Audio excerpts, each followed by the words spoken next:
చూడండి ఫ్రెండ్స్, ఎవరైనా ఇట్లా చూసారా? శవాన్ని కాల్చేటప్పుడు చూసారా? ఇలాగా చాలా బాగుంటుంది కదా, చూసారా మీరు? కానీ ఇప్పుడు చెప్తూ గుర్తుపెట్టుకోండి, విషయం ఏంటంటే అలా శవం కాలుతుంది కదా, కానీ వాడు ఎంత పరిగెత్తింటాడో లైఫ్లో. నాకు ఏదో కావాలని పరిగెత్తా వెళ్తాం లైఫ్లో. నాకు అది కావాలి, ఇది కావాలి అని చెప్పి అన్నిటి కోసం ఎంపలాడతాం. కానీ లాస్ట్కి ఏమీ దొరకదు. ఒకవేళ దొరికినా మనం తీసుకొని పోలేం. అవునా కదా ఫ్రెండ్స్?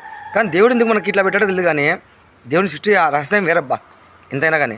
ఎందుకంటే మనం అంతగా వెంపలాడతాం కదా, పరిగెడతాం జీవితం అంతా పరిగెడతాం. కానీ లాస్ట్కి ఏమవుతుంది?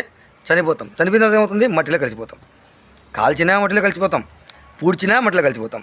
కానీ మనకేముంది? ఏం లేదు. లాస్ట్ ఎట్లా పుట్టామో అలా వస్తాం, అంతే కదా ఫ్రెండ్స్?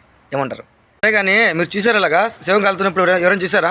చూసింటే కామెంట్ చేయండి అబ్బా, శవం కాలినప్పుడు ఎలా ఉంటుందో ఒకసారి. కానీ వాళ్ళు కష్టపడతారు చాలా శవం కాల్చి